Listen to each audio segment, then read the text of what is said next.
உறவுகளுக்கு வணக்கம். தேர்தல் முடிந்துவிட்டது, வாக்கு செலுத்திவிட்டோம், நமது கடமையை சிறப்பாக செய்துவிட்டோம் என்று நாம் தற்பொழுது கடந்து சென்று கொண்டிருக்கின்றோம். ஆனால் அன்பு உறவுகளே, ஒன்றை நினைவில் கொள்ளுங்கள், நமக்கான கடமை ஒன்று வலுவாக இருக்கிறது என்பதனை மறந்துவிடாதீர்கள். ஆம், நம் வீட்டில் இருக்கக்கூடிய நம்முடைய பிள்ளைகளை வழிநடத்துவதும் நெறிப்படுத்துவதும் அவர்களை நல்வழிப்படுத்துவதும் நமது தலையாய கடமை என்பதனை மறந்துவிடாதீர்கள். இன்றைய அரசியல் சூழ்நிலை தற்பொழுது எப்படி சென்று கொண்டிருக்கிறது என்பதனை நீங்கள் நன்றாக பார்த்துக் கொண்டிருக்கின்றீர்கள். இந்த சூழலில் உங்கள் பிள்ளையும் இந்த ஒரு தற்குறித்தனமான அரசியல் நீரோட்டத்தில் கலந்து கொண்டால் உங்கள் பிள்ளைகளின் நிலையை எண்ணி பாருங்கள். குறிப்பாக உங்கள் வீட்டில் பெண் பிள்ளைகள் இருந்து அவர்கள் அந்த தற்குறி கூட்டத்தில் கலந்து கொண்டால் அவர்களின் நிலை என்னவென்பதை எண்ணி பாருங்கள்.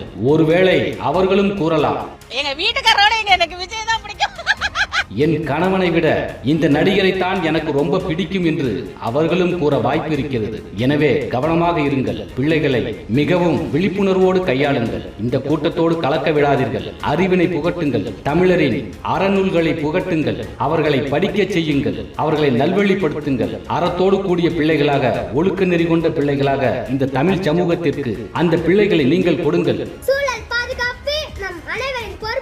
அவர்களிலிருந்து ஒரு நல்லதொரு தலைமைத்துவம் மிக்க ஒரு தனி மனிதன் உருவாகுவான். அவன் இந்த நாட்டை ஆளக்கூடிய தகுதியோடு இருப்பான் என்பதனை மறந்து விடாதீர்கள். பெற்றோர்களே, தெளிவாக இருங்கள். சிந்தனையோடு நாம் தான் இருக்க வேண்டும்.